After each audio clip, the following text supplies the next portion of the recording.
امام بخاری رحمۃ اللہ علیہ کا مذہب کون سا تھا؟ یہ ایک ایسا سوال ہے جسے سن کر شاید آپ کی آنکھیں کھل جائیں کہ وہ کس مذہب کے ماننے والے تھے۔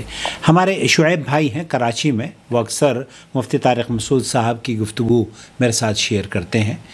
انہوں نے مجھے چیلنج کیا تھا، یہ پوچھا تھا کہ آپ کسی ایسے عالم کو، محدث کو دکھا دیں جو کہ مقلد نہ ہو، ان ائمہ کی تقلید نہ کرتا ہو، جس پر میں نے ان کو یہ جواب دیا تھا۔ میری ویڈیو میں وہ تفصیلی گفتگو موجود ہے کہ آپ کو یہ جس طریقے سے آپ دعویٰ کرتے ہیں کہ ہم مقلد ہیں، ہم امام ابو حنیفہ کے مذہب کے ماننے والے ہیں، چاہے وہ بریلوی ہوں یا دیوبندی، کیونکہ دیوبندی اور بریلوی دونوں ہی حنفی ہیں۔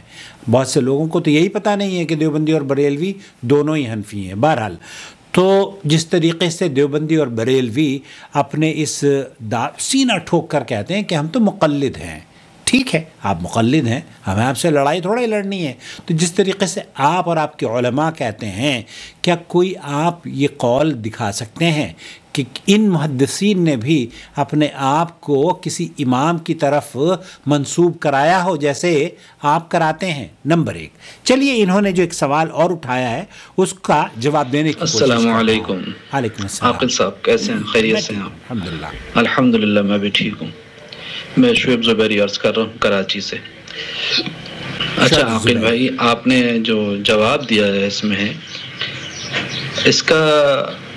اس جو میں نے سوال کیا ہے اس کا جواب آپ نے نہیں دیا۔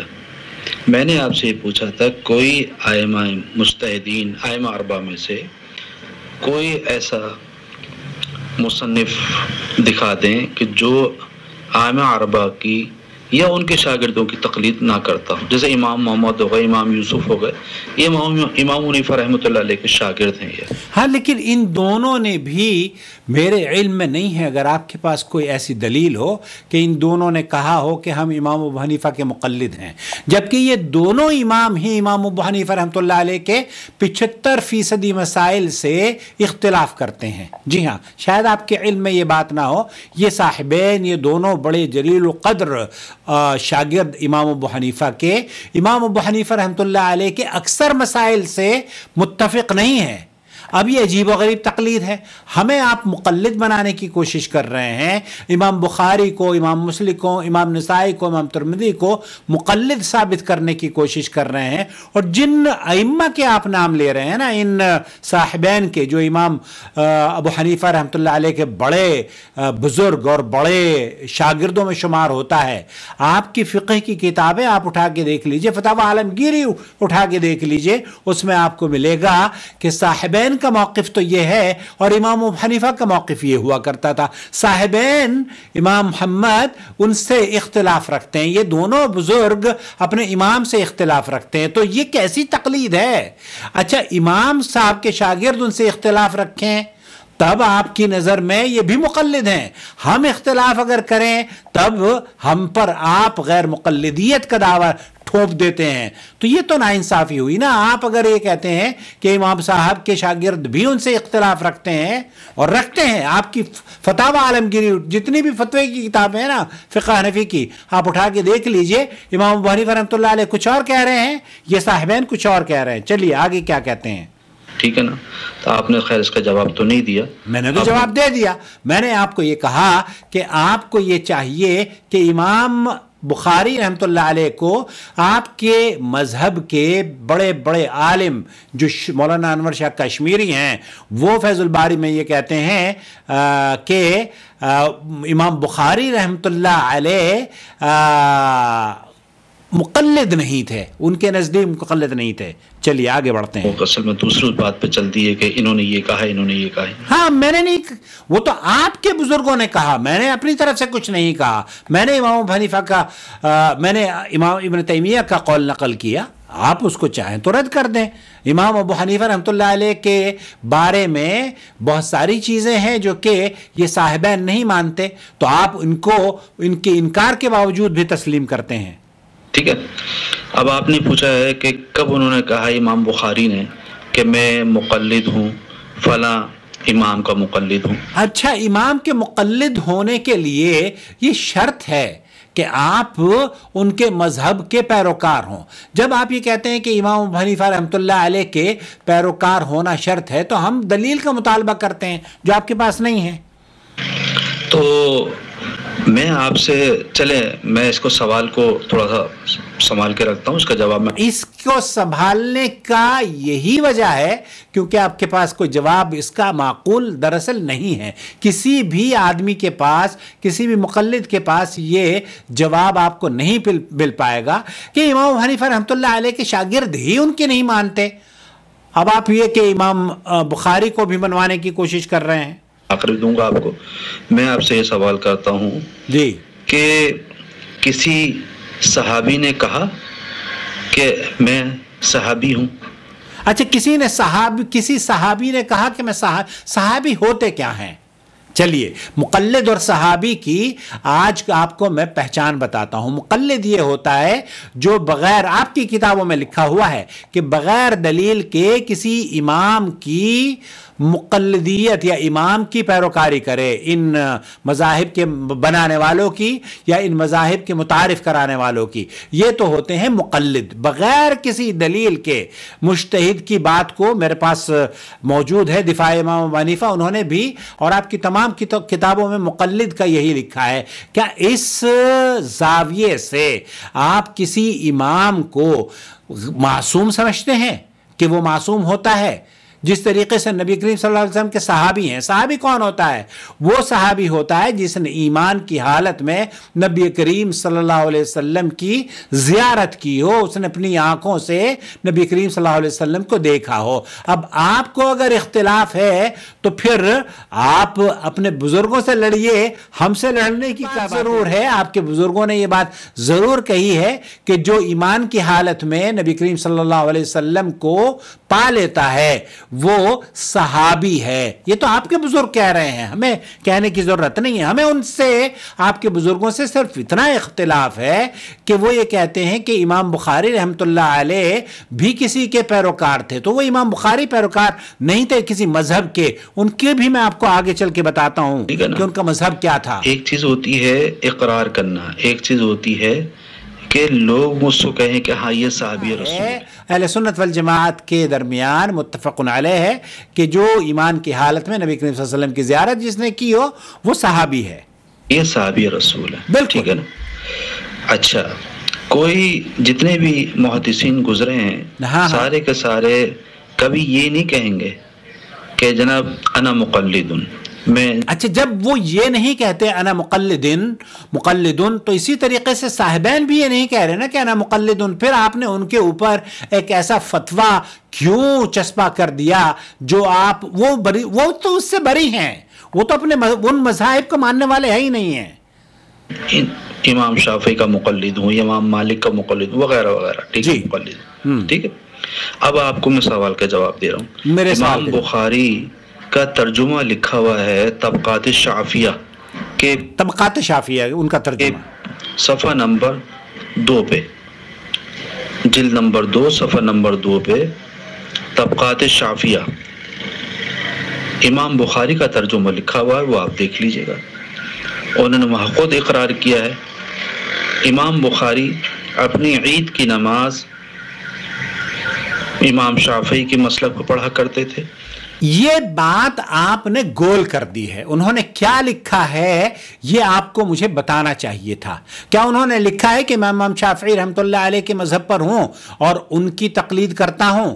اگر ایک آدمی نبی کریم صلی اللہ علیہ وسلم کے طریقے کے مطابق نماز پڑھتا ہے، عید کی نماز، اور آپ یہ سمجھتے ہیں کہ وہ امام شافعی کے مذہب کے مطابق پڑھ رہا ہے تو اس پر تو کتنا ماتم کیا جائے اتنا کم ہے.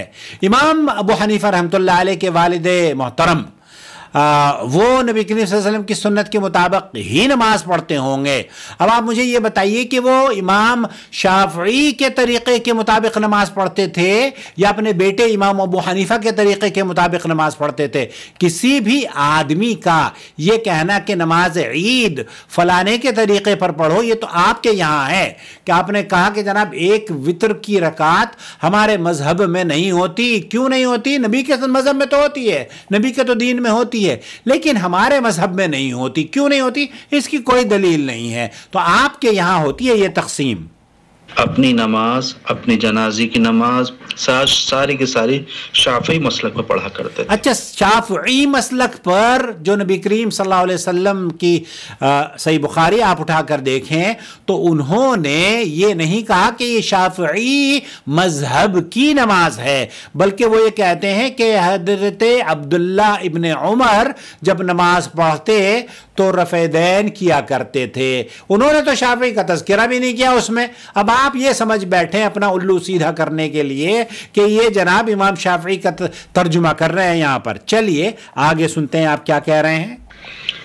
اور طبقات شافعیہ، اگر آپ کو علم ہو اس کتاب کو تو آپ ضرور اس کو کھول کے مجھے آپ وہ طبقات شافعیہ کا جملہ جو آپ نے کھا لیا ہے وہ پلیز مجھے بتائیے کہ امام بخاری رحمۃ اللہ علیہ نے اس میں یہ لکھا ہے کہ یہ جو حدیث میں نے عید کی نماز پڑھتا ہوں یہ نماز میں اس لیے پڑھ رہا ہوں کیونکہ امام شافعی کے مذہب میں ایسا ہے اور میں ان کا ماننے والا ہوں، ایسا آپ قیامت کی صبح تک نہیں دکھا پائیں گے. آپ نے طبقات شافعیہ کا تذکرہ کیا ہے.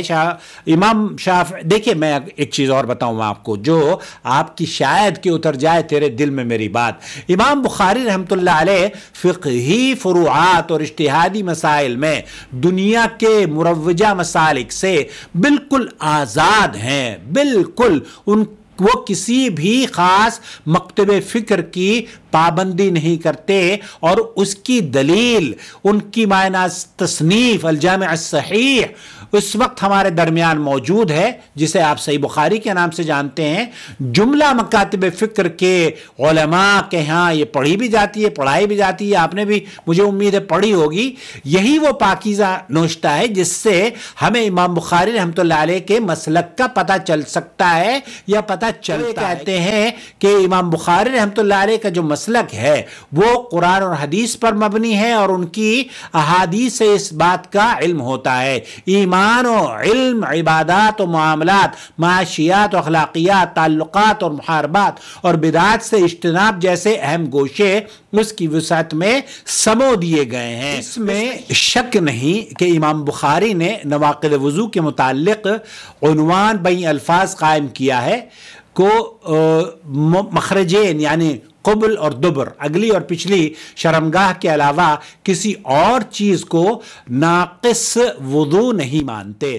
ناقص وضو کے متعلق نہ پورے طور پر شوافع سے متفق ہیں اور نہ ہی وہ مالکیہ کے ہم نوا ہیں، اور نہ ہی کلی طور پر امام بخاری رحمۃ اللہ علیہ نے احناف کی مخالفت کی ہے، بلکہ اس سلسلے میں مستقل طور پر ان کی اپنی رائے ہے. امام بخاری رحمۃ اللہ علیہ نے نکسیر، خون اور پیپ وغیرہ کے نکلنے سے احناف کے مخالف وہ نظر آتے ہیں، اور عورت کو ہاتھ لگانے سے وضو ٹوٹ جانے کے متعلق وہ موالک کی مخالفت کرتے ہیں. امام مالک رحمۃ اللہ علیہ کے مقلدین کی مخالفت کرتے ہیں. اسی طرح مخرجین سے کوئی کیڑا وغیرہ برآمد ہو تو وضو ٹوٹے گا یا نہیں اس کے متعلق وہ موالک کی مخالفت کرتے ہیں. الغرض وہ کلی طور پر احناف، موالک اور شوافع میں سے کلی طور پر کسی کے ساتھ متفق نہیں ہے، بلکہ وہ صاحب اجتہاد ہیں. متعدد مقامات پر انہوں نے شوافع کی تردید فرمائی ہے جس کی وضاحت آپ کی خدمت میں پیش کرنے کی سعادت حاصل کرتے ہیں. نمبر 1، شوافع کا موقف ہے کہ زکوٰۃ جہاں سے وصول کی جائے وہاں کے فقراء میں اسے تقسیم کیا جائے. دوسری جگہ تقسیم کرنا ان کے ہاں درست نہیں ہے. امام بخاری رحمۃ اللہ علیہ نے ان کی تردید کرتے ہوئے ایک عنوان یوں قائم کیا ہے: اغنیاء سے صدقہ لے کر فقراء کو دیا جائے، خواہ وہ کہیں کے بھی رہنے والے کیوں نہ ہوں. نمبر 2، شوافع کا خیال ہے کہ زکوٰۃ ان تمام مصارف پر خرچ ہونی چاہیے جن کا ذکر قرآن کریم میں ہے. امام بخاری رحمۃ اللہ علیہ کے نزدیک یہ پابندی صحیح نہیں ہے. اگر ضرورت ہو تو پوری زکوٰۃ ایک مصرف پر بھی خرچ کی جا سکتی ہے۔ آپ نے ایک عنوان قائم کیا ہے، صدقے کے اونٹ اور ان کا دودھ صرف ابناء السبیل پر استعمال کرنا۔ نمبر 3، شوافع کے نزدیک جمعے کے لیے کم از کم 40 آدمیوں کا اجتماع ضروری ہے۔ امام بخاری رحمۃ اللہ علیہ نے اس کی تردید فرمائی ہے، ان کی تردید فرمائی ہے کہ رسول اکرم صلی اللہ علیہ وسلم نے ایک دفعہ صرف 12 آدمیوں کے ہمراہ نبی کریم صلی اللہ علیہ وسلم نے ایک مرتبہ 12 آدمیوں کے ہمراہ نماز جمعہ ادا فرمائی۔ یہ موقف شوافع کے خلاف ہے۔ نمبر 4، امام شافعی رحمۃ اللہ علیہ کے نزدیک سر کے مسح کے متعلق کسی قسم کی تحدید نہیں ہے۔ ان کے نزدیک سر کے کسی بھی حصے کا مسح فرض کی ادائیگی کے لیے کافی سمجھا جاتا ہے، خواہ اس کی مقدار 1 یا 2 بال ہی کیوں نہ ہو۔ لیکن امام بخاری رحمۃ اللہ علیہ کے نزدیک پورے سر کا مسح کرنا ضروری ہے۔ انہوں نے اس کے متعلق ایک باب بئی الفاظ قائم کیا ہے، پورے سر کا مسح کرنا۔ اسی طرح امام بخاری رحمۃ اللہ علیہ نے دیگر مسالک سے بھی اختلاف کیا ہے۔ بخاری کے طالب علم پر یہ بات مخفی نہیں ہے، یعنی کہ جس نے صحیح بخاری پڑھی ہو۔ مصیبت تو یہ ہے کہ صحیح بخاری ہمارے گھر میں ہوتی نہیں ہے، پڑھتے نہیں ہیں، پڑھاتے تو ہم فضائل اعمال ہے لوگوں کو، تو کیسے ان کو عقل آئے گی۔ نمبر 5، حنابلہ کا مشہور مسلک ہے کہ جمعہ قبل الزوال بھی درست ہے، لیکن امام بخاری رحمۃ اللہ علیہ نے ان کی تردید کرتے ہوئے ایک عنوان یوں قائم کیا ہے، جمعے کے وقت کا آغاز زوال آفتاب سے۔ حاصل کلام یہ ہے کہ امام بخاری رحمۃ اللہ علیہ نے اپنی صحیح کتاب صحیح بخاری میں ایک خاص مسلک کو اختیار نہیں فرمایا ہے، جس کی بنیاد پر صرف کتاب و سنت ہی ان کا مسلک اور منہج نظر آتا ہے۔ کسی کی وہ کلی طور پر اتفاق بھی نہیں رکھتے اور کسی کو کلی طور پر وہ ٹھکراتے بھی نہیں ہیں، بلکہ ان کی جو موافقت کا انحصار ہے وہ دلیل پر مبنی ہوتا ہے۔ اس لیے ان کی شافعیت یا حنبلیت کا دعویٰ صرف خوش فہمی کے علاوہ اور کچھ نہیں ہے۔ صحیح بخاری کے مطالعہ کرنے سے یہ بات روز روشن کی طرح واضح ہو جائے گی کہ امام بخاری رحمۃ اللہ علیہ کسی مسلک کے قائل نہیں تھے، بلکہ وہ ان دلیلوں پر عمل کرنے کو ترجیح دیتے تھے جو نبی کریم صلی اللہ علیہ وسلم سے ثابت ہو۔ آپ کا یہ فرمانا کہ امام شافعی کے مذہب پر تھے امام بخاری رحمۃ اللہ علیہ، تو میں آپ سے یہ پوچھتا ہوں کیا جن احادیث میں نبی کریم صلی اللہ علیہ وسلم کی عید کا تذکرہ کیا گیا ہے اور یہ وہ حدیث امام ابو حنیفہ رحمۃ اللہ علیہ کے والد کو ملی ہو، وہی حدیث امام شافعی رحمۃ اللہ علیہ کے والد کو ملی ہو، تو وہ کس کے مذہب پر عمل کرتے تھے؟ اگر آپ یہ کہتے ہیں کہ وہ اپنے بیٹے کی مسلک پر عمل کرتے تھے یا امام ابو حنیفہ رحمۃ اللہ علیہ کے مذہب پر امام ابو حنیفہ کے والد عمل کرتے تھے، تو یہ آپ کی خوش فہمی کہوں یا جنوں کا نام خرد پڑ گیا، خرد کا جنوں یہ کہوں، اللہ آپ کو عقل سلیم عطا فرمائے۔ گزارش یہ ہے تعصب نہ کریں، اپنی آنکھیں کھول کر قرآن اور احادیث کا مطالعہ کریں، انشاءاللہ آپ پر واضح ہو جائے گا کہ محدثین کا موقف، اور محدثین میں سے بھی امام المحدثین امام بخاری رحمۃ اللہ علیہ کا موقف کیا تھا اور ان کا مسلک کیا تھا۔ میری آنکھیں اس وقت کھلی جب میں دیوبندی تھا اور مجھے اپنی نماز تلاش کرنے کے لیے صحیح بخاری اٹھانی پڑی۔ صحیح بخاری میں میری اپنی کلی نماز میں چیلنج آپ کو کر رہا ہوں، زبیری صاحب، شعیب صاحب، کہ آپ اپنی نماز صحیح بخاری اور صحیح مسلم میں نہیں دیکھ پائیں گے، کوشش کر کے دیکھ لیجئے، وہاں تو آپ کو آپ کی نماز کی کوئی جھلک ہی نہیں ملے گی۔ پھر آپ کہیں گے کہ یہ شافعی مذہب کے مطابق ہے۔ ارے اللہ کے بندے، شافعی، مالکی، حنبلی اور ابو حنیفہ رحمۃ اللہ علیہ کے پیروکاروں میں ایک بات تو مشترک ہے کہ یہاں پر یہ جو تقلیدی جمود ہے، اس تقلیدی جمود کو اللہ کے فضل و کرم سے ہم اس کے قائل نہیں ہیں۔ ہم اس کے قائل ہیں کہ آپ کی بات اگر قرآن و سنت کے مطابق ہے ہم اس پر عمل کریں گے، جیسے کہ امام بخاری رحمۃ اللہ علیہ، وہ سینکڑوں ایسی باتیں ہیں جو کہ ان مذاہب کی وہ امام اور جو آپ کے بزرگ ہیں صاحبین وہ خود امام ابو حنیفہ کے 75% مسائل سے اختلاف رکھتے ہیں، تو آپ ان کو کیسے حنفی کہتے ہیں؟ کس منہ سے حنفی کہتے ہیں؟ مجھے تو آپ پر بڑی حیرت ہوتی ہے۔ اپنا خیال رکھیں، اور ہمارے چینل کے جو ویورز ہیں وہ پلیز ہمیں ضرور بتائیے گا کہ آپ کو کیا لگتا ہے امام ابو حنیفہ رحمۃ اللہ علیہ کہ شاگرد ان سے اختلاف کرتے تھے، 75% ان سے اختلاف کرتے تھے، یہ بات تو کسی نے آپ کو نہیں بتائی ہوگی، لیکن اس کے باوجود انہیں وہ حنفی سمجھتے ہیں۔ کیسے حنفی تھے یہ؟ امام بخاری رحمۃ اللہ علیہ ہیں، امام بخاری رحمۃ اللہ علیہ امام شافعی کے مسلک کی اپنی کتابوں میں، اپنی کتاب میں صحیح بخاری میں وہ بہت سے مسائل کی تردید کرتے ہیں، لیکن اس کے باوجود بھی یہ عجیب شافعی ہیں۔ بھائی میرے آنکھیں کھول لو، قرآن و سنت کے فالوور بن جاؤ، اللہ تعالیٰ تمہارے لیے دین کو سمجھنا آسان کر دے۔ شہر رمضان الذی انزل فیہ القرآن ھدی للناس وبینات من الہدی والفرقان